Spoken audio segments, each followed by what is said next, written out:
मरहबा collection mall, readymade कपड़ों का भरपूर खजाना, jeans pant, T shirt, cargo pant, night pant, बच्चे और बच्चियों के लिए अच्छे खूबसूरत और उम्दा ड्रेस। पता याद रखें, जमुर हाई स्कूल मेन रोड, जैतून हजीन मस्जिद के पास माल। सबसे पहले तो मैं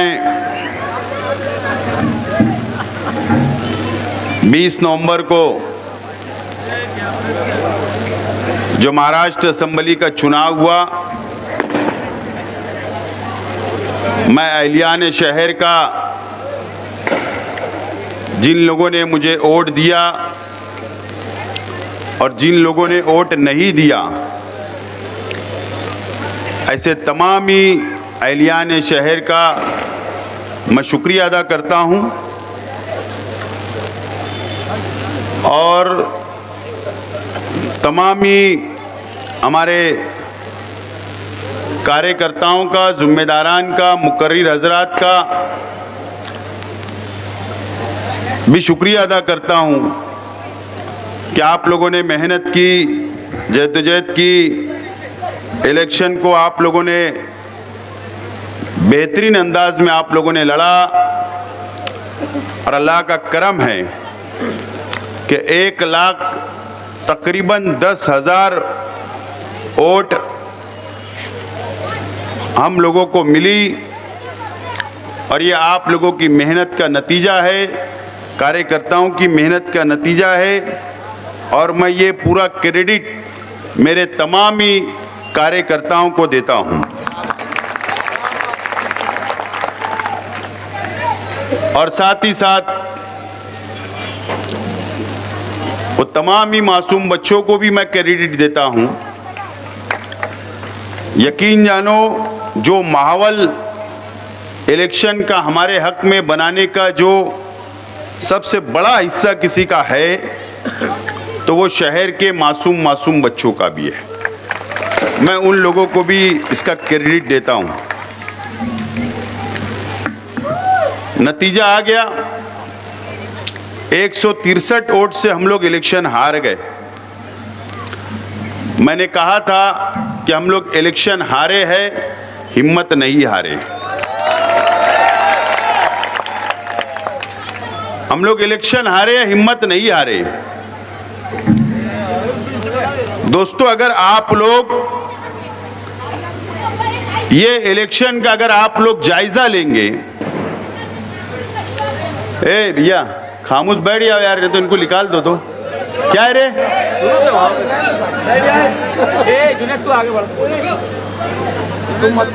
अगर आप लोग ये शहर का इलेक्शन का अगर आप लोग जायजा लेंगे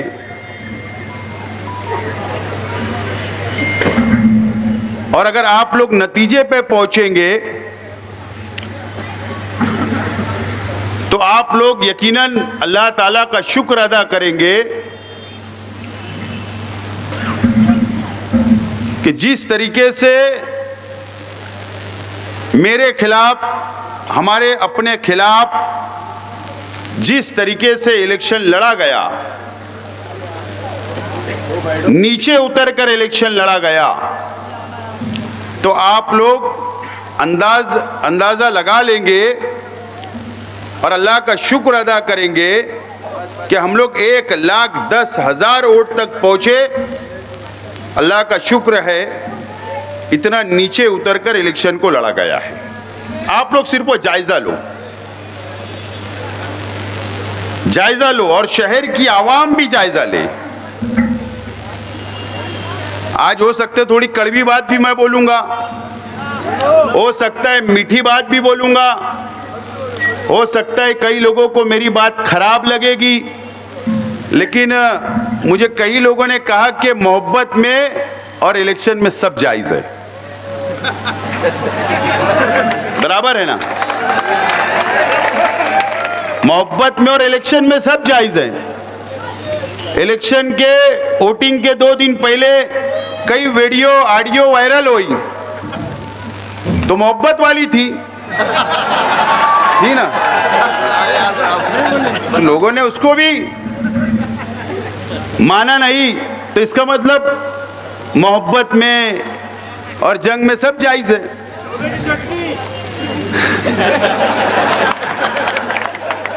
ठीक है, अभी और एक टाइम वायरल कर देंगे, काहे को टेंशन ले रहे हैं, जब लोग भूल गए होंगे तो थोड़ी कड़वी भी लगेंगी, थोड़ी मीठी भी बातें लगेंगी, और उसके बाद अगर मुझ पर कोई इल्जामात भी लगाएंगे तो कोई परवाह रुआ नहीं है, कोई परवाह रुआ नहीं है। 1,10,000 लोग साथ है, आप साथ हो, तो कोई परवाह रुआ हमको नहीं करना है, कोई परवाह नहीं करना है। बहरहाल कभी कभी मैं सोचता भी हूं, शहर में अकेले में तन्हाई में सोचता भी हूं कि फिरियाद किससे करे, शिकायत किससे करे। शिकायत आप और हम लोग किससे करेंगे, फरियाद किससे करेंगे। कभी कभी सोचता हूं मैं तन्हाई में, तो कोई नतीजे पे पहुंच ही नहीं पा रहा मैं। हो सकता आप लोग भी नहीं पहुंचे।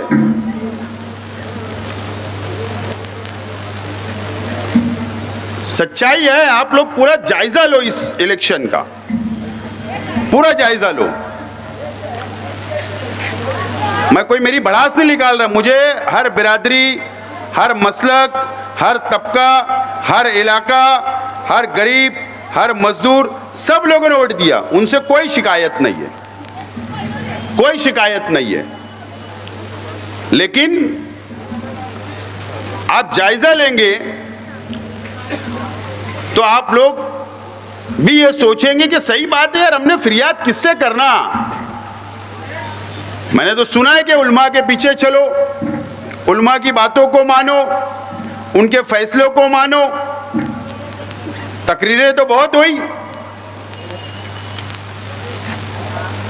लेकिन अगर कोई आलिम हमारे मुखालिफ है और वो अगर ऐसी गिरी हुई हरकत अगर कर रहा है, तो फिर फरियाद हमने कहां लेकर जाना। अगर उसके बारे में भी कोई फतवा होगा तो हमें दे दो, ताकि हमको आइंदा उसके ऊपर चलने के लिए काम आएगा, काम आएगा। अब अगर सुन्नी कोई मुफ्ती का फतवा लूंगा तो देवबंदी बोलेगा मैं नहीं मान रहा, अगर देवबंदी मुफ्ती का फतवा लूंगा तो सुन्नी भाई बोलेंगे हम नहीं मानेंगे। तो ये मसला खड़ा हो जाएगा। बहरहाल आप लोग अंदाजा लगाओ, इलेक्शन डिक्लेयर हुआ, आचार संहिता लगी, उस वक्त आचार संहिता लग चुकी थी, नोटिफिकेशन नहीं निकला था, नोटिफिकेशन नहीं निकला था, आचार संहिता लग गई थी। ए भैया बैठ, चलो शांत है यार, बस मैं 5 मिनट में खत्म कर दूंगा, आप बोले तो। नोटिफिकेशन नहीं निकला था, आचार संहिता लग गई थी।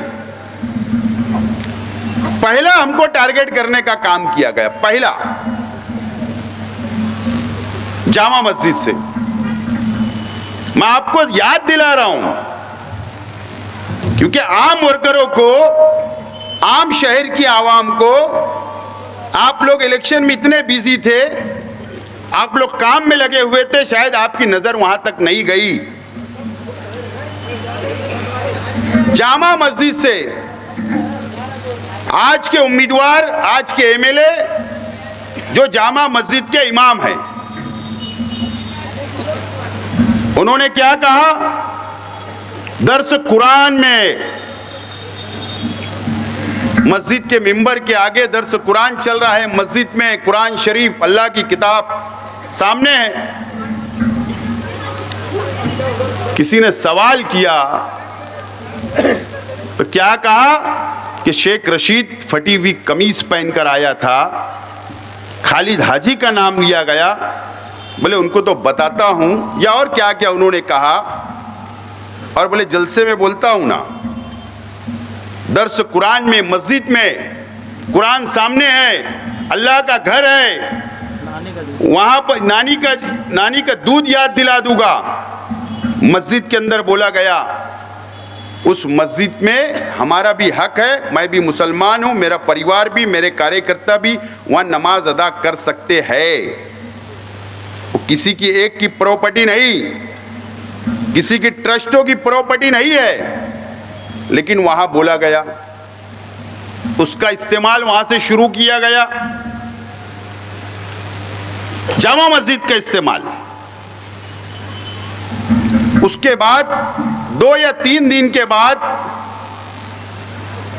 फतेह मैदान पर जमीयतुल उलमा का जलसा था।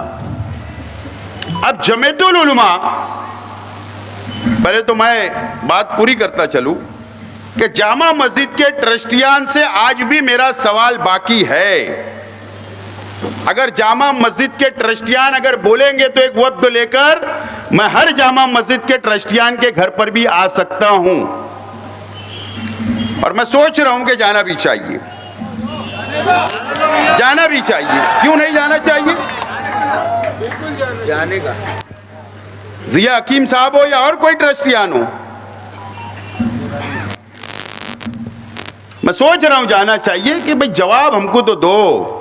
मेरे वालिद मरहूम का नाम लिया गया, नानी का दूध याद दिलाया गया जामा मस्जिद के मेंबर से, या तो जामा मस्जिद के ट्रस्टियान ने साफ तौर पर मुझको, मेरे परिवार को लिख कर दे देना कि आपके परिवार का यहां पर कोई सदस्य आ नहीं सकता, ये जामा मस्जिद हमारी प्रॉपर्टी है, यह हमारी मिल्कियत है, तुम्हारी खानदान का, तुम्हारे वर्कर इस जामा मस्जिद में नहीं आ सकते, या तुम्हारा अपना हक नहीं है, यह मुझे लेखी में दे देना, मैं नहीं आऊंगा, मैं नहीं आऊंगा, यह दे दो। लेकिन जामा मस्जिद का इस्तेमाल किया गया। यह इलेक्शन की शुरुआत बता रहा हूं मैं। उसके बाद फतेह मैदान के अंदर जलसा लिया गया जमीयतुल उलमा हिंद के नाम से, मदनी रोड। वहां पर जो बोलना था मेरे परिवार के बारे में या मेरे बारे में, या खालिद हाजी के बारे में जो भड़ास निकालना था, सब भड़ास निकाली गई। वो भी इलेक्शन का एक स्टैंड था, एक वातावरण बनाने का काम था। वहां पर मालिक बकरा, ऐसा ही बोलते हैं, मैं किसी बुजुर्गों का नाम ऐसा नहीं लेता हूं, उनको सब हक है, वो कम ज्यादा बोल देवे, जबान खराब इस्तेमाल करे, उनको हक है, हमको नहीं। साड़ी थी, सिक्का था। अच्छा, बकरा साड़ी थी उनकी, सिक्का था, मालिक सेठ बकरा। उन्होंने क्या कहा कि जमीयतुल उलमा के 1 लाख मेंबर है हमारे मालेगांव में, 1 लाख मेंबर है। बोले इतनी ओढ़ दो मुफ्ती इस्माइल को कि शेख आसिफ बहा जाए, बह जाए, इतनी ओढ़ दो। मुझे बताओ, जमीयतुल उलमा से भी मेरा सवाल है कि जमीयतुल उलमा यह डिक्लेयर कर दे कि शेख आसिफ के मानने वाले उनके वोटरों से हमको चंदा नहीं चाहिए, डिक्लेयर कर दो। या जो 1 लाख मेंबरशिप बनी है, आप ये बोल दो कि यह सिर्फ हमारी प्रॉपर्टी है, यह हमारी प्रॉपर्टी है, ये बोल दो, ये बोल दो। 1 लाख वोट आपने बोल दिया जमीयतुल उलमा का।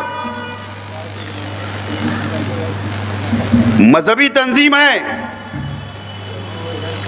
जमीयतुल उलमा, मेरे लिए मोहतरम कल भी थी ऑल इंडिया, आज भी और आगे भी रहेंगे, उसमें कोई दो राय नहीं। मालेगांव शहर जमीयतुल उलमा से मेरा सवाल है, आप भी डिक्लेरेशन कर दो कि मुफ्ती मोहम्मद इस्माइल कासमी साहब की ये प्राइवेट कंपनी है, इसके अंदर आप लोगों का कोई हक नहीं है, मालेगांव शहर की आवाम का कोई हक नहीं है, आप डिक्लेयर कर दो। उसका इस्तेमाल किया गया, इस्तेमाल किया गया। दीनी तंजीम है, जुमा जुमा फरमान आता है जमीयतुल उलमा का, उस पे हम सब अमल करते, सब हम अमल करते। हम ये थोड़ी देखते। आमीन फारूक साहब ने कहा था, साबिक कारपोरेटर ने, कि पिछले इलेक्शन में 50 लाख रुपया चंदे का पैसा इलेक्शन में इस्तेमाल किया गया था, 50 लाख रुपया। लेकिन जब हम चंदा देते हैं तो हम ये नियत से देते हैं कि साले सवाब की नियत से, नेक नियत से नेकी मिलेगी, चलो दे दिए। लेकिन जमीयत का इस्तेमाल किया गया। मुझे बताइए आप हिंदुस्तान के अंदर कहीं भी, पूरे हिंदुस्तान के अंदर एक ऐसी कोई मुझे मिसाल लाकर बता देवे कि जमीयतुल उलमा ने किसी कैंडिडेट की हिमायत की है, बता दो। दस्तूर में होगा तो ये बता दो, दस्तूर में होगा तो ये बता दो। मालेगांव शहर जमीयतुल उलमा मदनी रोड ने, अखबार के अंदर खबर है कि मालेगांव शहर जमीयतुल उलमा मुफ्ती मोहम्मद इस्माइल कासमी को हिमायत देती है इलेक्शन में उम्मीदवारी के लिए। गैर दस्तूरी काम है, ये बता दो। उसका इस्तेमाल किया गया, उसका इस्तेमाल किया गया, दीनी तंजीम का इस्तेमाल हुआ। उसके बाद हमारे पास सब वीडियो है।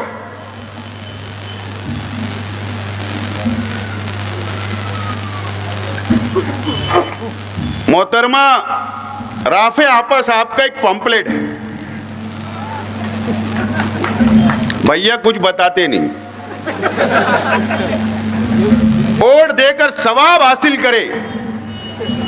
देखो मैं क्या बोल रहा हूं, आपको पता भी नहीं होगा, शायद ये नया पूरा और पक्के इलाकात में ज्यादा बटा, वहीं बटा जाए। वोट देकर सवाब हासिल करे और अपने गुनाहों से बचे। ये पंपलेट है मेरे पास।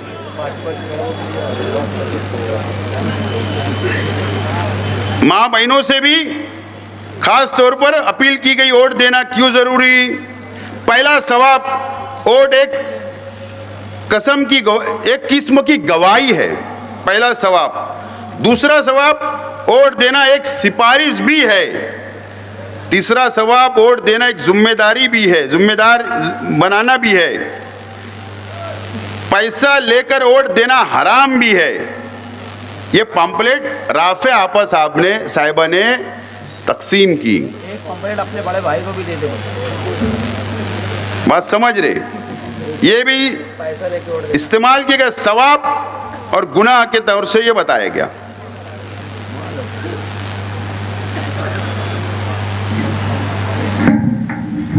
उसके बाद क्या हुआ, आज के एमएलए साहब बीमार हो गए, एंजियोग्राफी हुई। उसके बाद शहर में मां बहनों को जमा करके दुआए मजलिस की गई। आज के एमएलए साहब की लड़की का वीडियो और ऑडियो दोनों हमारे पास मौजूद है, किला खंदक का। दुआ करते करते लास्ट में खड़े रह के तकरीर, वोट देने की अपील की गई, वोट देने की अपील की गई। ये मजहब का सहारा लिया गया।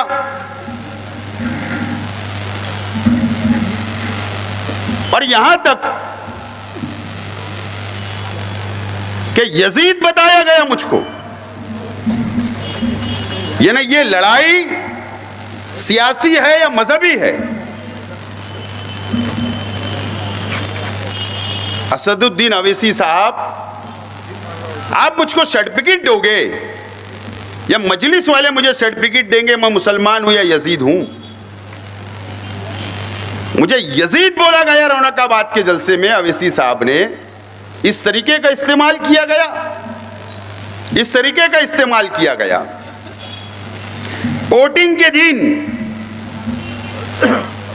दो चार मस्जिद है शहर की, मैं नाम नहीं बोलूंगा, ना तो तनाजा ना हो जाए मेरे अपने वर्करों में और उन लोगों में, क्योंकि अल्लाह का घर है, उनको एहतराम नहीं, हमको एहतराम करना है।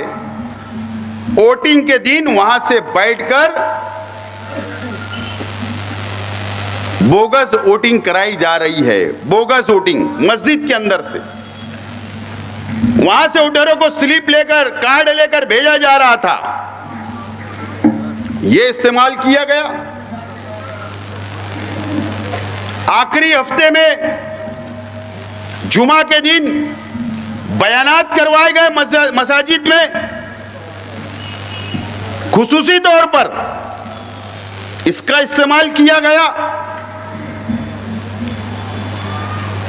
यह सब हुआ मजहबी शहर के अंदर एक शख्स को एमएलए बनाने के लिए, एक शख्स को एमएलए बनाने के लिए यह सब किया गया इस शहर के अंदर।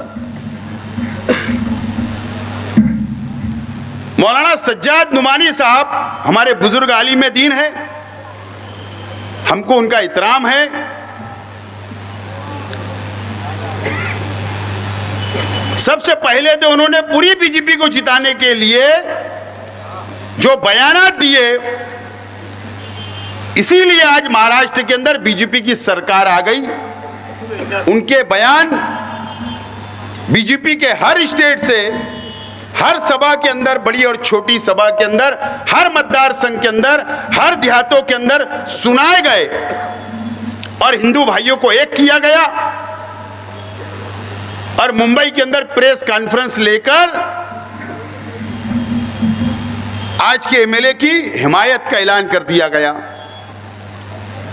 और बाकायदा यहां पर उन लोगों ने व्हाट्सएप के जरिए, सोशल मीडिया, अखबारात के अंदर बाकायदा बैनर के ऊपर फोटो लगाकर वोट मांगा, यह भी इस्तेमाल किया गया।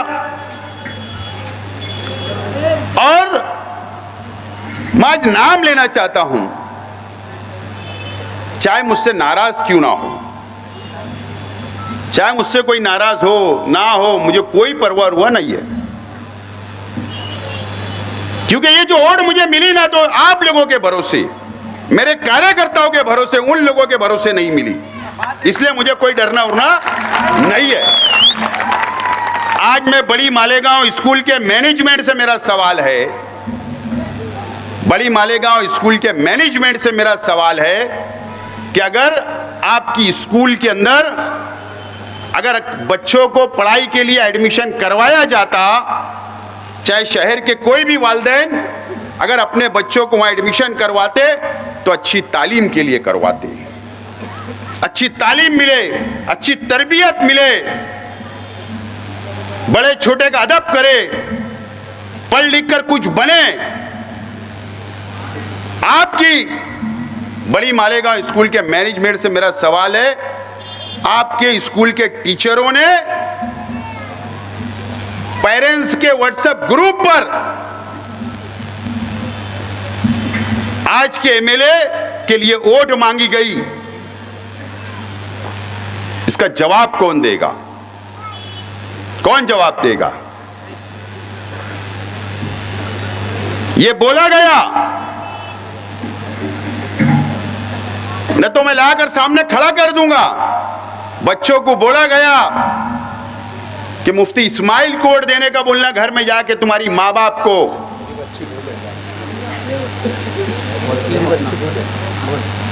ये पीछे खड़े वसीम भाई, इनकी बच्ची भी है। बोला गया, और अगर बोले मुफ्ती इस्माइल चुन कर आ जाएंगे तो आप स्कूल आना मत, छुट्टी मनाना, और जो अगर शेख आसिफ को वोट देंगे तो इसको स्कूल आना रहेगा। मुझे बताइए, वो प्रचार का अड्डा है क्या? यह तरबियत दी जा रही है कि आपकी स्कूल में? मैनेजमेंट से मेरी गुजारिश है, तहकीक करो, सस्पेंड करो, कार्रवाई करो। अगर आप कार्रवाई नहीं करोगे तो बाहालत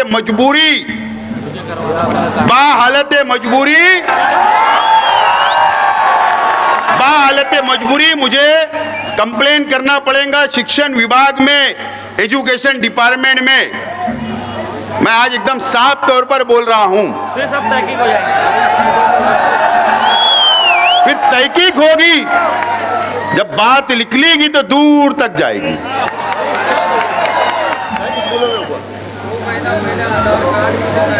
और अभी मैं सब स्कूलों को लेटर भेजने वाला हूं। तुम 3-4 महीना पहले, 6 महीना पहले बच्चों से आधार कार्ड,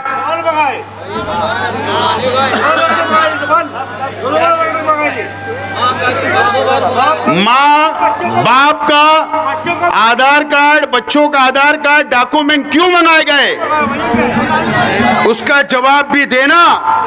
क्या डुप्लीकेट वोट, क्या बोगस वोट बढ़ाने के लिए किए गए क्या, इसका जवाब भी शहर की स्कूलों को देना पड़ेगा।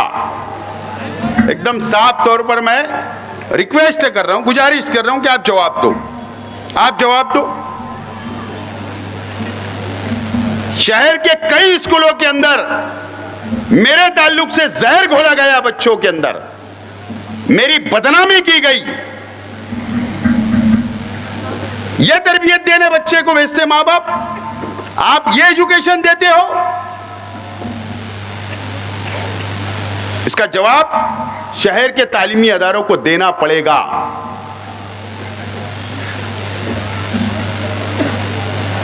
माफी के साथ बोल रहा हूं, देना पड़ेगा।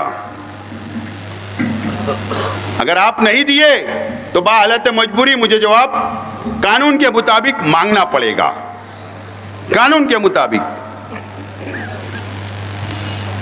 मुझे मांगना पड़ेगा। अब सवाल यह है,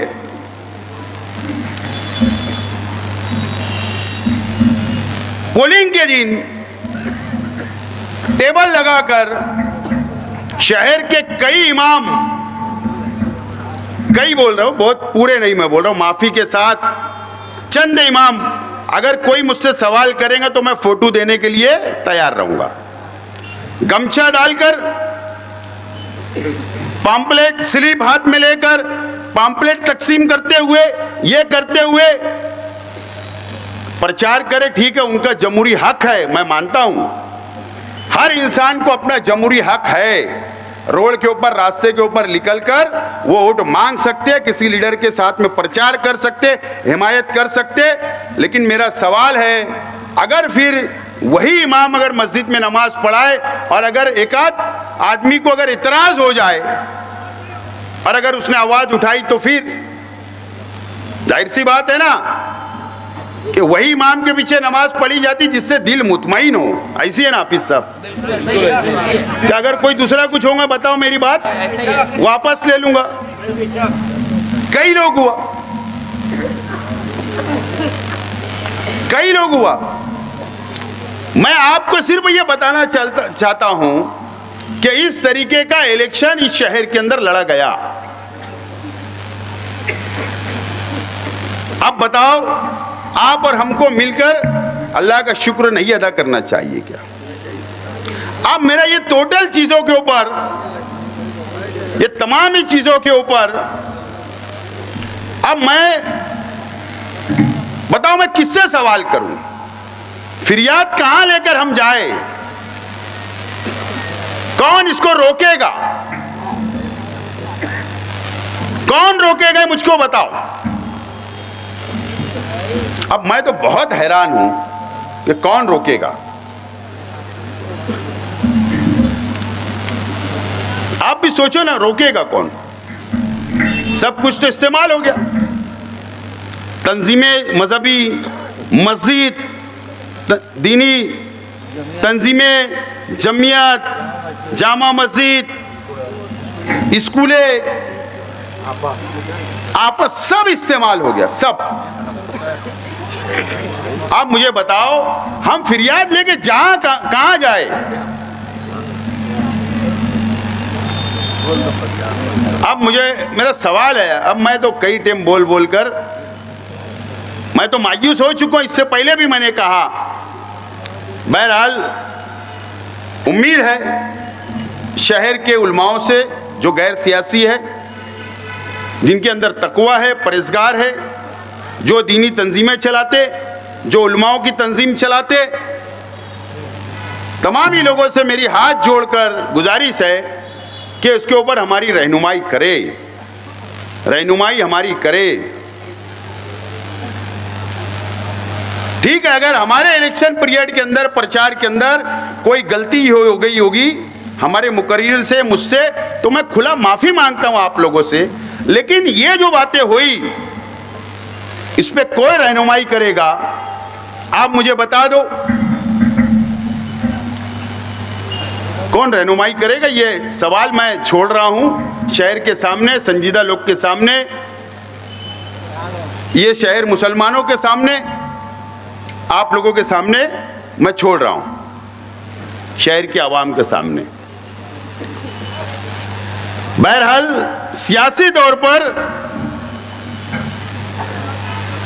यह शहर को अब सोचना है, शहर को समझना है और आइंदा शहर की आवाम को फैसला करना है कि अब सियासी लोगों ने, सियासी चाहे मैं हो या समाजवादी के लोग हो या और छोटी छोटी पार्टियों के लोग हो, चाहे सोशल वर्कर हो,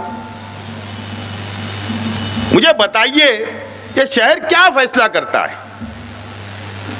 देखो हमारी ऑफिस, ये ऑफिस खुली रहती है, वो ऑफिस खुली रहती है, गरीब आवाम आती है, हमारे पास शिकायत लेकर आती है, अपने मसाइल लेकर आती है, सुख दुख लेकर आती है, हॉस्पिटल का काम, राशन दुकान का काम, स्कूलों का एडमिशन, कारपोरेशन का काम, पावर का काम, प्रांत का काम, ओबीसी का काम, पंचायत का काम, हमारी ऑफिस खुली रहती है।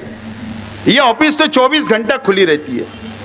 हमारे वर्कर बोलो, हमारे जिम्मेदारान बोलो, हमारे कारपोरेटर बोलो, हम बोलो, यार हम समाजी काम करते, सोशल काम करते, आवाम के बीच में रहते, आवाम का काम करते, बस हमको यही उम्मीद होती है कि इलेक्शन आएगा तो हमको उसका फल मिलेगा, आवाम हमारे साथ खड़े रहेगी, यही उम्मीद रहती है। ना आवाम से फीस मांगते, ना आवाम से पैसा मांगते, गरीबों का काम करते, सोशल काम करते। और इसी तरीके से समाजवादी का भी मैं समझता हूँ सिर्फ दो पार्टियां हैं शहर में, एक हमारी और एक समाजवादी पार्टी, जो आवामी काम में लगी रहती है, आवाम का सुख दुख जानती है, आवाम के मसाइल हल करती है। लेकिन शहर ने जो फैसला किया, क्या इस ताल्लुक से शहर को, शहर के संजीदा लोगों को, शहर की बाशऊर आवाम को, क्या शहर के गरीब और अमीर को क्या सोचना नहीं चाहिए? क्या ऐसे शख्सों को वोट दे दी, ना उनका ऑफिस है वो, ना वो राशन कार्ड बनाते, ना किसी का काम नहीं करते, किसी का गरीब का काम नहीं, कोई हॉस्पिटल का काम नहीं, कुछ नहीं, उसके बाद आवाम उनको वोट दे देती। किस बुनियाद पर, किस बुनियाद पर वोट आवाम ने दी, किस बुनियाद पर, मुझे बताइए किस बुनियाद पर? कुछ तो एक मजबूत दलील होना चाहिए। ठीक है, जमहूरी मुल्क है, सबको अपना उम्मीदवार चॉइस करने का, चुनने का पूरा अधिकार है, इसके अंदर कोई दो राय नहीं। लेकिन एक सोच तो हमारी होना चाहिए शहर के ताल्लुक से, शहर के ताल्लुक से एक सोच होना चाहिए, एक समझ होना चाहिए। उसके बावजूद भी ये हुआ। बहरहाल आवाम को सोचना चाहिए। शहर के बुनकर भाइयों से मुझे शिकायत है,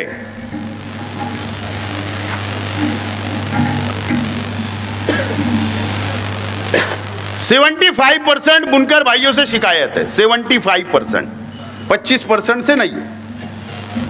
मुझे बताइए, मुझको ऐसा लगने लगा, माफ करना, कि भाई हमारे बुनकर भाई नहीं चाहते कि हम सनत तरक्की करें, सनत आगे बढ़े, सनत का डेवलपमेंट हो, पावर लूम की तरक्की हो, सरकार से बेनिफिट मिले। मुझे ऐसा लगा इस इलेक्शन में कि 75% बुनकर भाई को नापसंद है, वो चाहते जैसे हमें उसको रहने दो। ओके, आप लोग चाहते हो, ठीक है, हम आइंदा खामोश बैठेंगे, खामोश बैठेंगे। लेकिन ये तो कम से कम सोचना चाहिए था कि यार 5 साल पावर के मसाइल किसने हल करवाया, दो ही पार्टियां थी, मैं और समाजवादी थे। मैं इसलिए उनका जिक्र कर रहा हूं कि देखो, जो चीज दिखती है उसका कबूल करना चाहिए। कई लोग उनके पास भी जाते थे, वो भी लेकर जाते थे, मैं भी लेकर जाता था। मैं भी मंत्रालय तक सीढ़ियां चला, रईस शेख को उन्होंने भी बुलाया, मीटिंगें ली, अभ्यास कमेटी, स्टडी कमेटी बनी, बुनकरों का मसाइल सुने, मंत्रालय में गए, वहां मीटिंग लगाई उन लोगों ने भी। असेंबली के अंदर रईस शेख ने कहा, मैंने मीटिंग लगाई, मैंने वहां पर अजीत दादा पवार के पास मीटिंग लगाई, मसले हल हुए, हो मसाइल हल हुए, मसाइल हल हुए।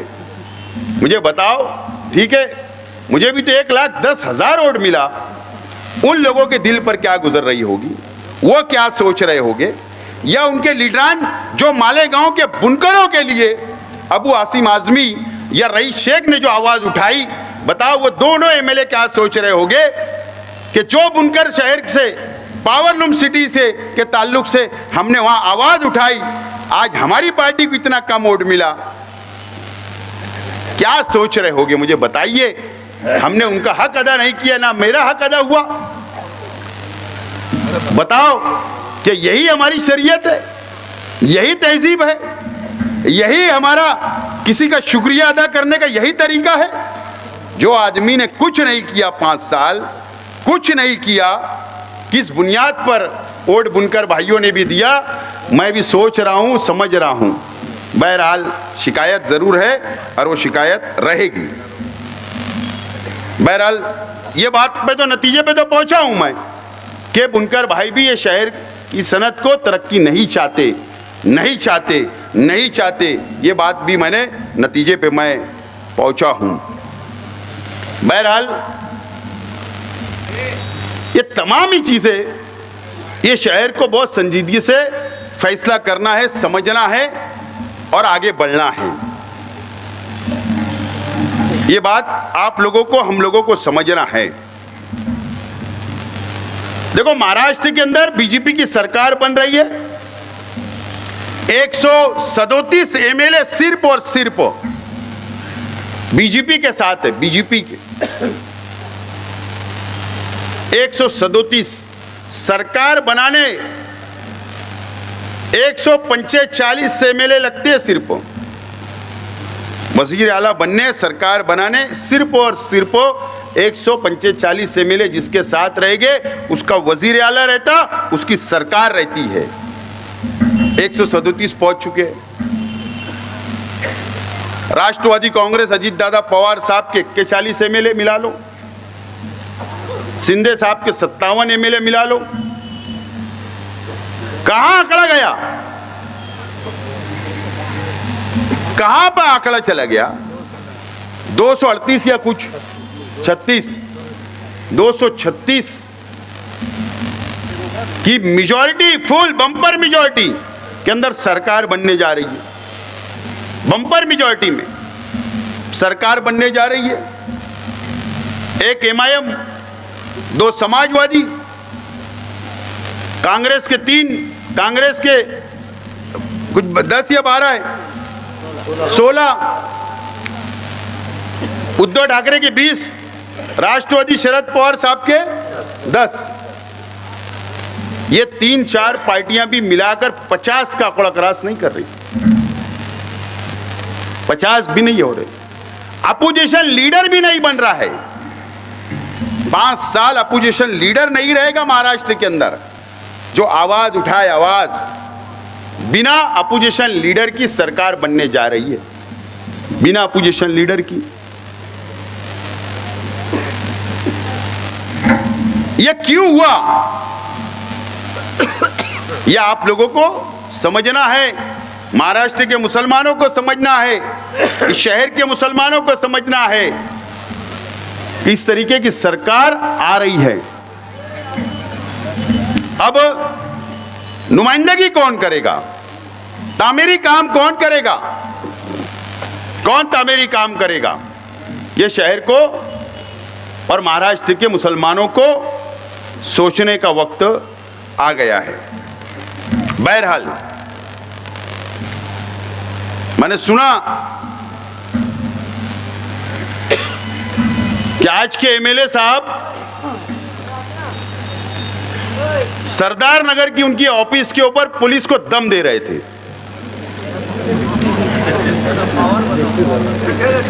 दम दे रहे थे, दम, धमकी दे रहे थे कि जुमरात तक बोले पुलिस ने अपना लाएमल तैयार कर लेना, और न तो जुमा के दिन से मैं देखता हूं शहर को। और क्या बोले थे? दो दो हाथ और एमएलए पावर। पार की लड़ाई लड़ी। वो गोली खाए 10 साल बादल रहे थे क्या? पावर की गोली अभी मालूम पड़ी, पावर की गोली अभी मालूम पड़ी। बोले एमएलए पावर बताता। गए ना, कल जुमरात खत्म हो गया, आज जुमा था।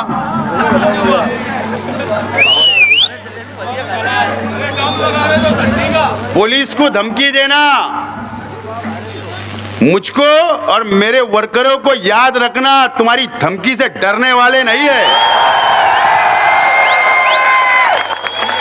तुम्हारी धमकी से डरने वाले नहीं है।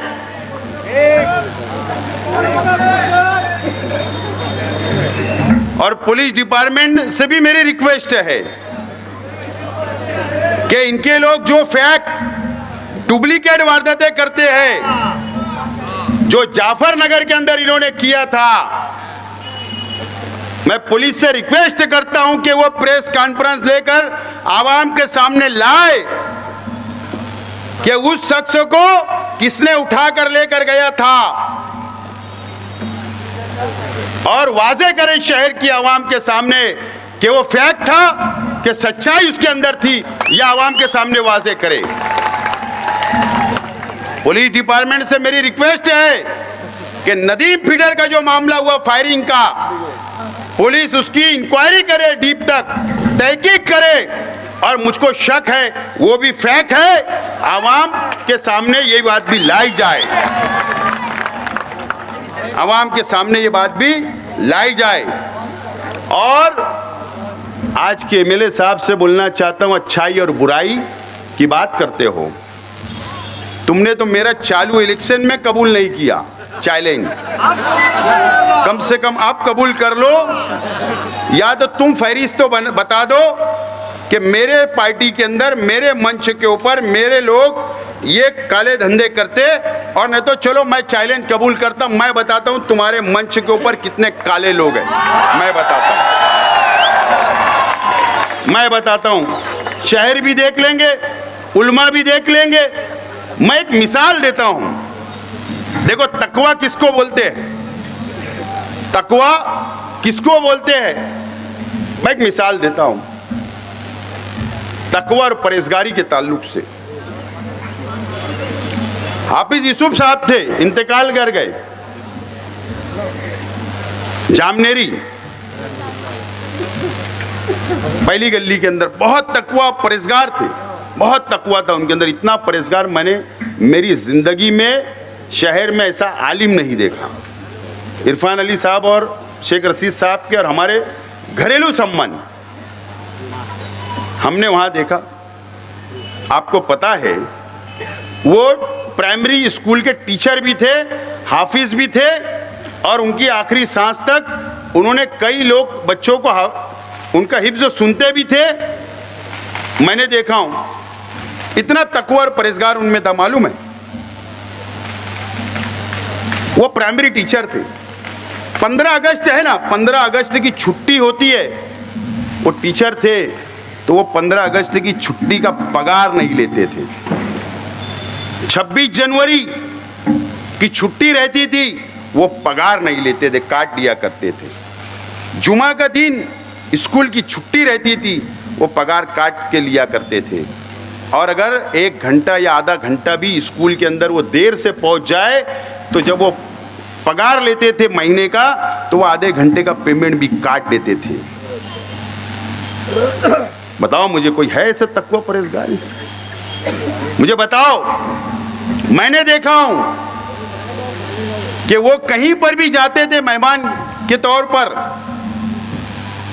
तो बड़ी मुश्किल से वो सिर्फ पानी पिया करते थे। मैंने कई जगह पर देखा, कई शादियों में भी मैंने देखा। इतना तकवा परहेजगार, उसको बोलते तकवा और परहेजगारी। और अच्छाई और बुराई की आप बात करोगे? अरे मैं तो आज बोलता हूं, कुछ वीडियो ऑडियो वायरल हुई थी ना, छोले की चटनी और कौन सी ऑडियो हुई थी ना, यकीन जानो मैं और एक ऑडियो कर सकता हूं,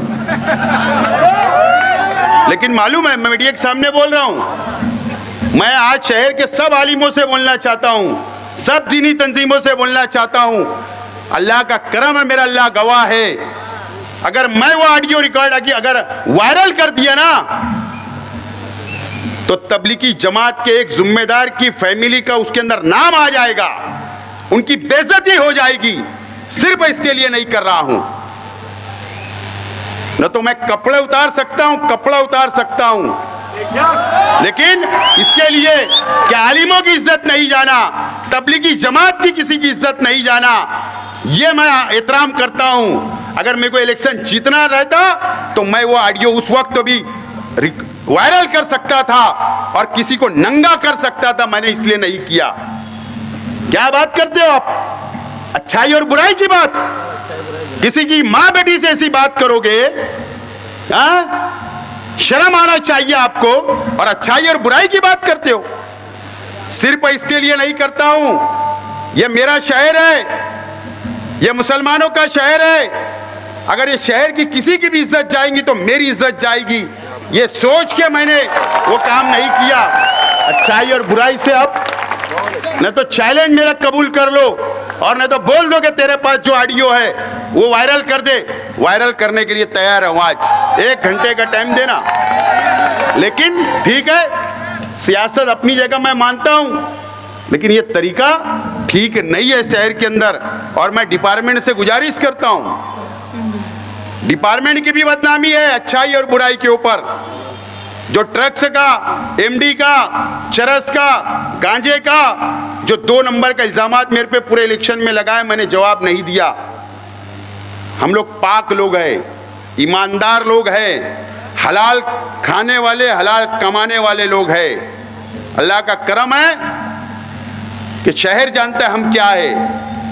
लेकिन मैं पुलिस डिपार्टमेंट से गुजारिश करता हूं, क्या ये शहर के अंदर ये सब चलता है? कौन करता है? उसको पुलिस पकड़े और वाज़े करे कि किसके धंधे हैं, कौन करता है, कौन कराता है, पुलिस वाज़े करे। न तो पुलिस की भी बदनामी हो रही है, यहां तक नहीं पूरे स्टेट लेवल तक हो रही है। पुलिस से भी रिक्वेस्ट करता है कि इसके ऊपर भी दूध का दूध और पानी का पानी होना चाहिए। दोस्तों और साथियों, इलेक्शन 163 वोट से हम हारे हैं, लेकिन हिंदुस्तान के कानून के अंदर सुप्रीम कोर्ट का एक जजमेंट है, सुप्रीम कोर्ट का एक फैसला है। फैसला साफ तौर पर है कि इलेक्शन में मजहब का इस्तेमाल नहीं किया जा सकता। चाहे वो हिंदू हो, मुसलमान हो, सिख हो, ईसाई हो, कोई भी शख्स मजहब का इस्तेमाल नहीं कर सकता। और इसीलिए मैंने फैसला किया हूं कि मैं इलेक्शन पिटीशन आज के एमएलए के खिलाफ में दाखिल करूंगा। इलेक्शन पिटीशन मैं दाखिल करूंगा और मजहब की बुनियाद जहां जहां भी मजहबी इस्तेमाल किया गया वो तमाम सबूत और मैयत की ओट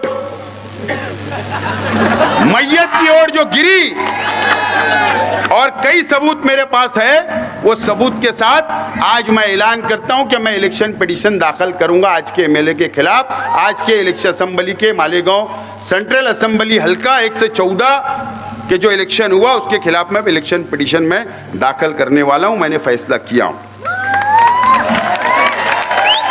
दूसरी बात, मास्टर स्ट्रोक 2 के ताल्लुक से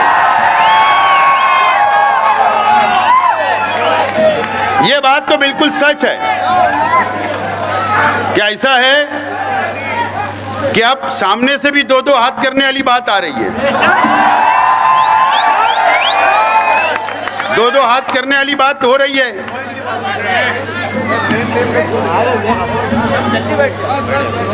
दो हाथ। अरे अभी आपकी तबीयत खराब रह रही है क्या? थोड़ा सी आप चल रहे तो सांस फूलने लगी।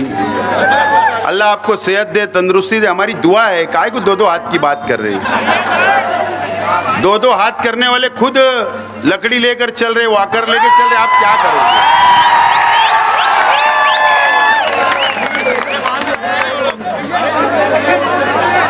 काहे के लिए 2-2 हाथ की बात कर रहे? हम उस रास्ते पे नहीं जाना चाहते। अगर आप सोचेंगे कि हम दबा लेंगे, हम डरा लेंगे, हम धमका लेंगे, वो दिन पूर्वे, वो दिन पूर्वे। ये तो हमारी इंसानियत है, हम सीधा चल रहे। न तो जिस दिन हम टेढ़ा चलने लगे आप सीधा चलने लग जाओगे। लेकिन हम ये रास्ते पे नहीं जाना चाहते। 2-2 हाथ की बात हमसे मत करो, हमसे मत करो। और हम लड़ाई झगड़ा नहीं चाहते। गुंडागर्दी की बात मुझे बताओ, इलेक्शन के बाद से कितने हुए? पेटी बंद हुई क्या? जिस दिन अगर मैं घर के बाहर नहीं निकलता था ना, मैं इलेक्शन हारने के बाद दूसरे दिन जब बाहर निकला घर के तो कुछ नहीं हुआ, और न तो मैं घर में बैठा रहता तो समझ बन जाती थी। लेकिन मैं घर से बाहर निकला, मेरे चाहने वालों को समझाया, बुझाया, मैंने उनको हौसला दिया, तो ये शहर शांति से है। हम शांति पसंद लोग हैं, अमन पसंद लोग हैं। उसके बाद भी कंप्लेन, मालेगांव पुलिस वालों की कंप्लेन कर रहे। मैं निकला, गुरुवार वार्ड में बड़ी हजारों लोग लग गए, रोड पे आ गए मेरा इस्तेकबाल करने के लिए। घबराहट होने लगी। आईजी को फोन, डीजी को फोन, जिला एसपी साहब को फोन। वो शेख आसिफ निकल रहा गांव में, उसको रोको रोको, क्या तमाशा। वो बेचारों को ऊपर से ये इनको फोन, शेख आसिफ। फिर दूसरे दिन निकला तो फिर वैसा ही कुसुम्बा रोड, आयशा नगर, रौनकाबाद, खूब आवाम हजारों की तादाद में रोड पर आ गई इस्तेकबाल करने। फिर कंप्लेन, नहीं कुछ हुआ तो हमारे पीआई साहब आयशा नगर वालों ने भी एक गुना दाखिल कर दिया। अगर नहीं भी करते तो चलता, मैं तुम्हारा ही काम कर रहा था, सबको शांत कर रहा था। चलो कर दिए तो कोई बात नहीं। लेकिन हमसे इतना डर और खौफ है आपको कि आपको ऊपर कंप्लेन करना पड़ रही है। बोले मैं एमएलए का पावर बताता, एमएलए का पावर रहता तो जिला एसपी साहब को कोई फोन नहीं करता, यही फोन कर लेते। और तुमने 10 साल के अंदर कुछ नहीं किया शहर का, अब क्या एमएलए की पावर बताएंगे? एमएलए की पावर बताना है ना, तो ईमानदारी से शहर का विकास करो, शहर का डेवलप करो, शहर को के काम करो। सिर्फ वो बड़ी बड़ी रागपाट देने से ये शहर का काम चलने वाला नहीं है। बहरहाल मैं आज मास्टर स्ट्रोक 2 तो आपको इंतजार है। मेरे भी जहन में कुछ बातें चल रही है, लेकिन मैं ये चाहता हूं कि कोई जल्दबाजी में फैसला ना लूं, कोई जल्दबाजी में फैसला ना लूं। मैं कल 11 लोगों की कमेटी का ऐलान करूंगा। वो कमेटी आपस में बैठेंगी, आइंदा लाएमल अपना तैयार करेगी, और वो कमेटी जो फैसला सुनाएगी फिर मास्टर स्ट्रोक 2 मैं ऐलान करूंगा। ये बात का मैं आज ऐलान करता हूं। और दूसरी बात, आप लोगों को किसी से डरने की जरूरत नहीं, किसी से दबने की जरूरत नहीं, किसी के सामने झुकने की जरूरत नहीं। आप लोग जाबाज लोग हैं, और मैं आपका भाई हूं, मैं आपका भाई हूं।